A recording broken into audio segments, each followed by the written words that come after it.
We begin today's show in Dayton, Ohio, where the NAACP is denouncing the violent arrest of a black man who is a paraplegic and repeatedly told police officers he could not use his legs. A warning to our audience: the story includes disturbing images and descriptions of police violence.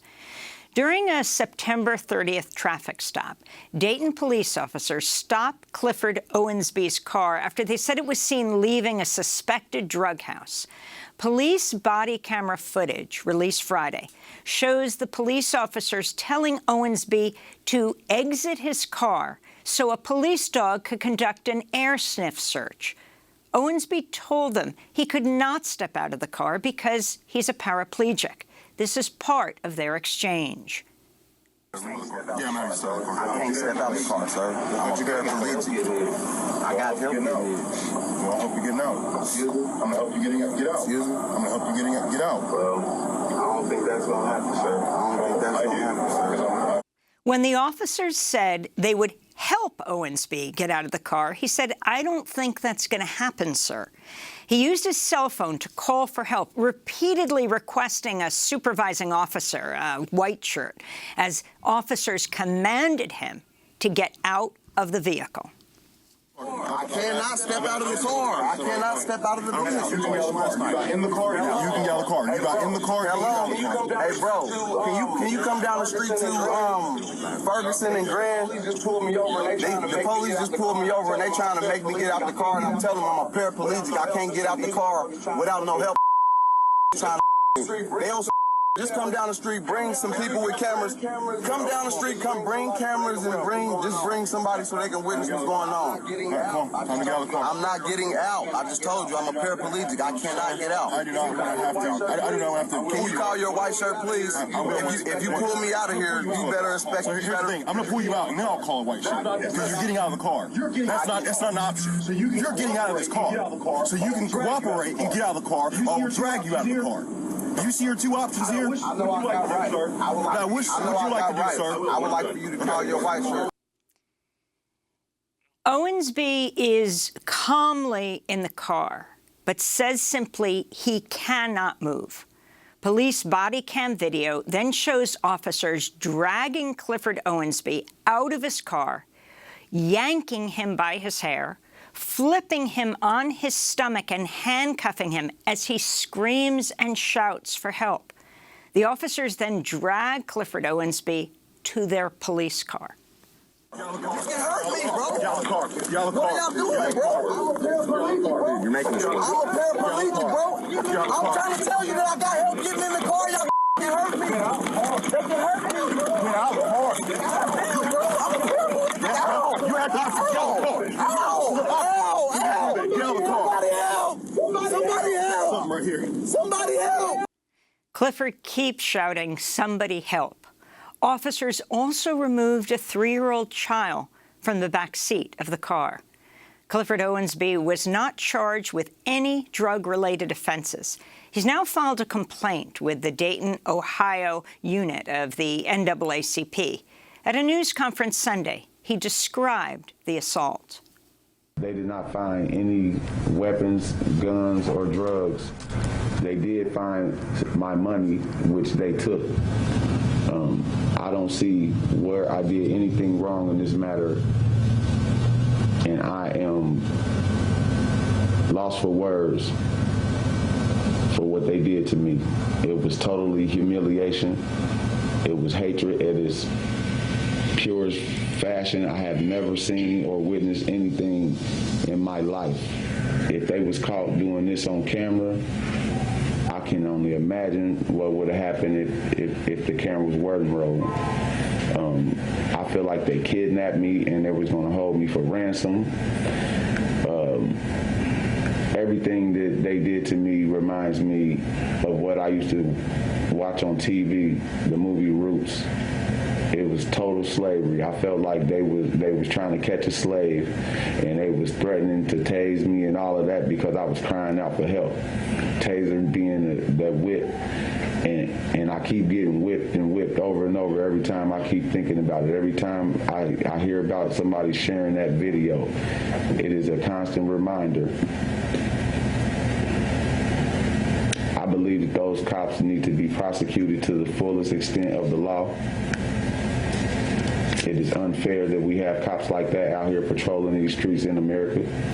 That's Clifford Owensby speaking through a face mask on Sunday at a news conference. For more, we go to Dayton, Ohio, to talk to Derrick Foward. He's president of the Dayton Unit of the NAACP, who was sitting next to Clifford Owensby at that news conference, announcing he's suing police for profiling him, unlawful arrest, illegal search and seizure of his vehicle. Welcome to Democracy Now!, Dr. Derrick Foward. It's great to have you with us, but not under these circumstances. Can you explain more what exactly took place? Yes. Thank you for having me on this morning to continue to discuss our client's case, Mr. Owensby, Clifford Owensby. I can tell you that according to his account of what has taken place, and if we match it up with the video footage that we have been able to obtain, here is how things occurred. Owensby left home that morning to go take his children to school. He went back home after dropping a couple of his kids off to school because he has 7 children, so he has a pretty big family. Then he proceeded and remembered that he needed to go and pick up some cable boxes from one of his tenants. So he went back out and he went to the home of where one of his tenants lived, which is his property. To pick up the cable boxes. They brought the cable boxes out to his vehicle, and he proceeded to leave the property. So at that time, he later started driving, and shortly after that, the police turned their sirens on and pulled him over. I want to be very clear here. From the start until the finish, our client was very compliant, because it seemed like that's a sticking point in what the officers are trying to say. So they pulled him over. So that's compliancy number 1. Turned their sirens on, and they pulled him over. He's compliant. Next thing they asked him to do is roll his windows down, to roll some of his windows down so he can test his car for tint, to see whether or not the tint was too dark. Ultimately, what they really truly did was a pretextual stop, because they thought that they were going to find drugs. They thought that they were going to find weapons. They thought they were going to find something illegal. So this stop about windows was a precursor to what they were really leading and wanting to do. So at that point in time, they tested his windows. They told him that his windows were too dark. Of course, they go back to his car. They run his name, see that he had prior weapons or drug charges stemming back from 2008, and here it is, we're 2021. So they came back to the car, so compliancy number 2 would be that they asked him to turn his car off. He turned his car off, but in his mind, he's wondering, well, why am I turning my car off? Really, he's thinking that he's going to be getting a citation for windows, for his tint being on his windows. And so with that being said, he wanted him to stop this car. Then after that, the officer, of course, asked him to get out of the car. He explained that he was paraplegic. He does not really truly have utilization of his legs. In fact, I know that when he came to our office a couple of times, one of my security staff helped him back in his vehicle, and I helped him in his vehicle the second time. So I know that he does not really have utilizations of his legs. So with that said, when the police officer said that he would help him out, at this point in time, the police officer in our client's purview was aggressive. His tone had changed. So really, he became afraid of that particular officer, and that's why he asked for a white shirt. And if you can hear clearly on the video, he asked for a white shirt several times. And then the officer ultimately said he'll call a white shirt once our client step out of the vehicle and or be pulled out of the vehicle. So that is the narrative. He was stopped, a pretextual stop. He was compliant, number one, from the stop. He pulled over, it complied. Number two, turn your car off. He complied. Number three, when at this point in time, after they done ran his record and they're telling him that they need to check his car and get a dog because of his prior convictions from 2008, that had nothing to do with the initial stop. And that's where it becomes very problematic. So then when you take a look at the case pursuing, so then he said, well, you ain't gonna be able to pull me out, sir, I'm a paraplegic. And he kept explaining to him that he's a paraplegic. Well, as you can hear clearly on the video, the officer said there's only one or two ways, only one or two things is gonna happen. You got options. You got two options, in fact. Either we're gonna pull you out or you gotta get out. Well, you know that he wasn't gonna be able to get out because he can't just get out of the vehicle like that. So the officer chose the latter. The officers at that point in time chose the latter to pull him out. And as they're pulling him out, they unbuckle the seatbelt. You'll be able to see that very clearly in the video. They unbuckle the seatbelt. And then after that, they commenced to pulling him out.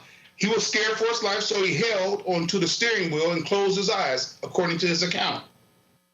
And he was afraid of what was going to happen, so that's why he closed his eyes and just held onto the steering wheel. So at that point in time, they were able to snatch him out. Yes. Dr. Ford, I wanted to ask you, one, have the officers involved been identified at all? Because they must have filed incident reports, even if they didn't arrest them. And also, the release of the video, how was the video obtained? Because this incident happened on September 30th, so it's actually pretty not too long since it happened that the video has been released. What was the process of getting the video made public? Well, the police department, they went through whatever details they wanted to go through, and and after that they did a briefing, I guess with the city commission. And then they released the video. So I guess they wanted to make certain that they had their ducks in a row to create their narrative about why they stopped him, what happened in terms of him being pulled out of the vehicle. So yes, you bring up a good point. The time lapse of releasing the video. And that's part of the Dayton Unit NAACP 8-point strategy that we implemented with 21 different law enforcement agencies throughout Montgomery County, Ohio. At the death, after the death of George Floyd, we started. We actually assembled 18 different partners that we have, and we came up with an 8-point strategy on criminal justice reform and police accountability. That can be found on our website, on the front page of our website, if anyone cares to look at it. So part of that is training officers. Part of that is to be able to release footage immediately. So you'll be able to look at our 8-point strategy, and these are things that we tried to implement. The city of Dayton did assemble, if you're not aware, the city of Dayton did assemble 5 working groups to look at police reform itself. And I commend them for doing that. And in fact, several of my members of my leadership team actually sat on each one of those working groups to help implement parts of our 8-point strategy in the recommendations that the city released. There was 142 recommendations that the citizenry, that the full scope of the city of Dayton, so you had citizens involved, you had police department involved, you had business community involved, you had the faith community involved. It was a cross segment of various community stakeholders that they assembled, 5 working groups. And with that, they have, I think they have implemented maybe about 30 of them currently, somewhere along that road out of the 142. So we have a long way to go inside of the city of Dayton in terms of police reform. But and Dr. Ford, I wanted to ask you about another case that happened earlier this year, very similar type case. Could you talk about the case of Jack Runzer, the 50-year-old man who was deaf, mute, and has cerebral palsy, and now is the subject of misconduct complaints against the police? Yes. So Jack Runzer also filed a complaint at our office. Kind of, to your point, kind of a similar situation. Jack Runzer left us out. He has cerebral palsy. He's deaf. He's mute. And he was walking up the street. And really, it's a cross blend of this particular case, our current case, along with the John Crawford case. And you'll see why here in a minute. So in this particular case, Runzer is walking up the street, walking up Gettysburg to, I think it's a Family Dollar on the top of the hill at Gettysburg in Germantown. Well, about it, someone called in, just like someone called in on John Crawford. Someone called and said that it appeared that this man was drunk walking up the street, or he was high, or whatever the case may be. So the police officers, when they met him inside the parking lot of his destination, they basically took the callers at face value. What the callers called in at face value, the same way out in Beaver Creek that they did with John Crawford, at face value, instead of reassessing the situation. So we called upon our law enforcement agency, the Dayton specifically in this particular case, to look at a way to deal with people with disabilities, mentally ill people, when making stops. So in from our perspective, and from our client Runzer perspective, he was abducted from the location of where he was going to get some snacks, because the police could not communicate with him. They also thought that he was high, so they took him to the hospital. And then from there, thank God that one of the doctors knew Runzer, and they told him that Runzer is mute, he has cerebral palsy. So Runzer tried to ask them to take him back to where they picked him up from.